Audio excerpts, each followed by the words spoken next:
जागो भाइयों, कहीं देर ना हो जाए। हमने मौत को हराना है और यदि वास्तव में आप देरी नहीं करना चाहते, मौत को हराना चाहते हैं, तो सबसे पहले कुछ दवाइयों के नाम मैं लूंगा, उनको आप प्लीज नोट कीजिए। नंबर 1, वी जारन वटी, 1 गोली सुबह शाम लेनी है। नंबर 2, फिब्रोलैक्स, 2 गोली दोपहर और रात खाना खाने के बाद लेनी है। नंबर 3, अब्रोमोल प्लस पाउडर, आधा चम्मच सुबह शाम शहद के साथ लेना है और इसी के साथ श्वास कुठार रस की 1-1 गोली लेनी है। अब आप पूछेंगे कि इसे कौन ले, तो मैं एज ए चिकित्सक ये कहना चाहता हूं कि इसे सब जन लें, हर जन ले, क्योंकि आज वो व्यक्ति फायदे में रहेगा, वो व्यक्ति बुद्धिमान कहलाएगा जो अपने को कोरोना का पेशेंट मान लेगा, क्योंकि ये जहर अब हवा में है।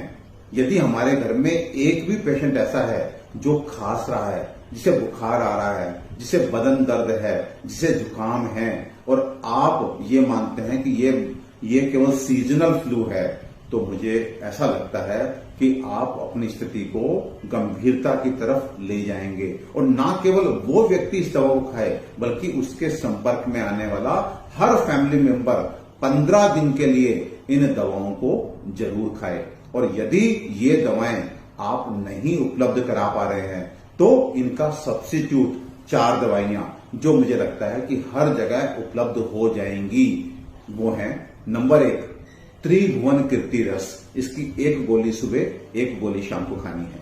नंबर 2, महासुदर्शन घनवटी, इसकी 2 गोली दोपहर में 2 गोली रात में खाना खाने के बाद खानी है। इसके अलावा सीतोप्लादी चूर्ण का आधा चम्मच और 1 श्वास कुठार रस की गोली आप सुबह शाम लेंगे। इन 4 दवाइयों को आप अपने क्षेत्र से, अपने नगर से, अपने गांव से, किसी आयुर्वेदिक स्टोर से तुरंत उपलब्ध करके अपने पास रखिए प्लीज। ये आपकी प्राण रक्षक औषधियां हैं।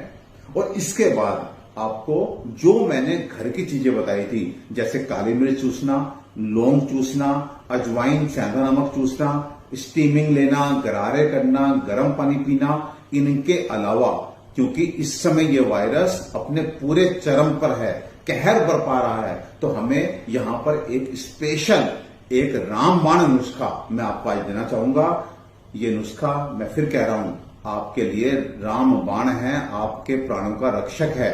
आप सुबह उठ करके सबसे पहले पूरे परिवार को 1/4 चम्मच काली मिर्च और 1 चुटकी सेंधा नमक मिला करके गर्म पानी के साथ दें।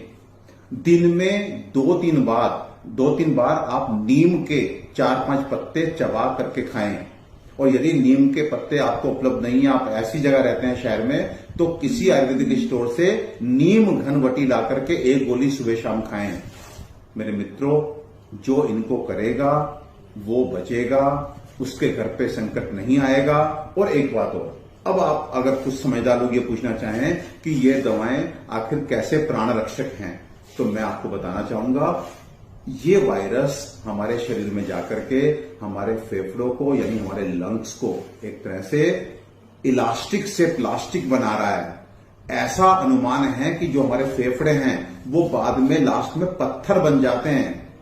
और इन जनरल जब आप पहले दिन लक्षण आने पे किसी एलोपैथिक डॉक्टर से संपर्क करते हैं, तो वो आपको इन जनरल कुछ vitamin in the form of vitamin C, vitamin D, zinc ये देता है। मुझे लगता है कि इस समय विटामिन कितना काम करेंगे, कम से कम कोविड पॉजिटिव पेशेंट में ये डाउटफुल है।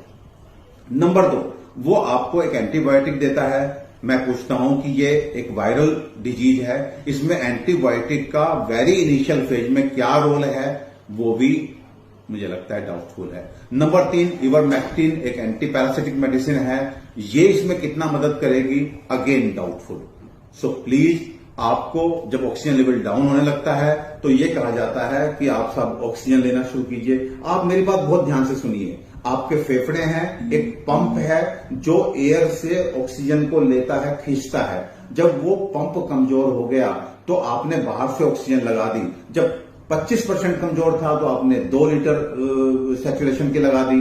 उसके बाद फिर जब वो 50% कमजोर हो गया तो आपने 5 लीटर पे लगा दिया ऑक्सीजन को। फिर जब वो 75% डैमेज हो गया तो मुझे लगता है कि बहुत हाई प्रेशर आपने ऑक्सीजन दे दिया। लेकिन क्या आपने आप ऑक्सीजन बढ़ाते चले जा रहे हैं और वायरस भी अंदर बढ़ता चला जा रहा है। लेकिन एक कंडीशन ऐसी आएगी कि आप वेंटिलेटर पे भी आ जाएंगे, तब भी आपके फेफड़े उस वेंटिलेटर को भी रेस्पॉन्ड नहीं करेंगे।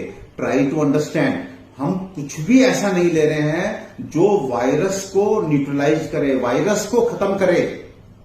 जब तक हम अपने शरीर में वायरस को खत्म नहीं करेंगे, आखिर कितने आप 4 ऑक्सीजन देके अपने पेशेंट को 4 दिन जिंदा रख सकते हैं, 6 दिन जिंदा रख सकते हैं, 8 दिन जिंदा रख सकते हैं। अगर शरीर ने उस वायरस का मुकाबला नहीं कर पाया तो वो वायरस आपके फेफड़ों को पत्थर बना देगा, और फिर आप जितना मर्जी ऑक्सीजन देना, वो फेफड़े जब लेंगे ही नहीं, जब लेने वाला ही तैयार नहीं है, उसके हाथ ऐसे की जगह ऐसे हो गए, तो फिर आप कुछ भी दान क्यों ना करें, वो उसके काम नहीं आएगा।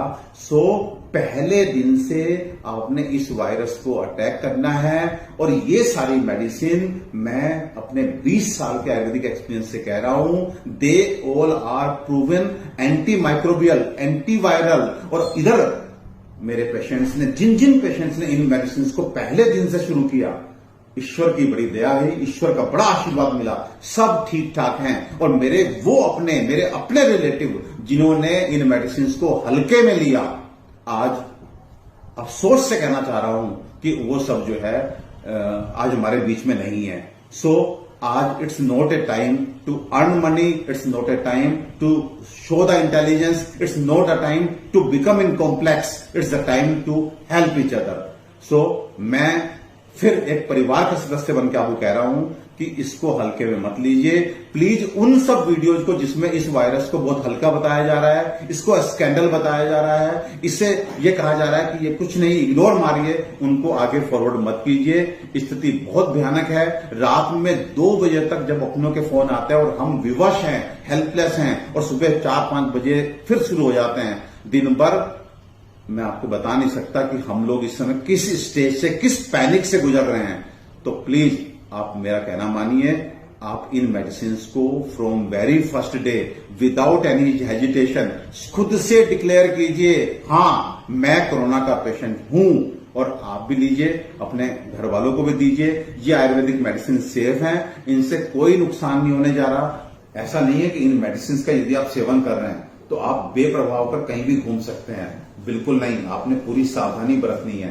इन मेडिसिन को लेते लेते भी आपको लक्षण आ सकते हैं, आपको कोविड हो सकता है, लेकिन ये निश्चित है कि आपको गंभीरता नहीं आएगी, आपको हॉस्पिटल और ऑक्सीजन की रिक्वायरमेंट नहीं पड़ेगी। सो प्लीज, जीवन मरण भगवान के हाथ में है, लेकिन भगवान ने बुद्धि हमें दी है, कर्म हमारे हाथ में दिए हैं, तो अपनी बुद्धि को लगाइए, कर्मों में श्रेष्ठता लाइए, जिससे आप भी सुरक्षित रहें, आपके अपने भी सुरक्षित रहें। और हाँ, यदि आप एलोपैथिक मेडिसिन ले रहे हैं तो लीजिए, हमें उससे कोई ऐतराज नहीं है, लेकिन एटलीस्ट उस जहर को अटैक करने के लिए यदि 1 घंटे के गैप पे आप आयुर्वेदिक मेडिसिन भी लेते हैं तो ये एक अच्छा कवरेज देगा, एक अच्छा सुरक्षा घेरा आपके चारों तरफ बनाएगा। सो प्लीज अपना ध्यान रखिए, अपनों का ध्यान रखिए।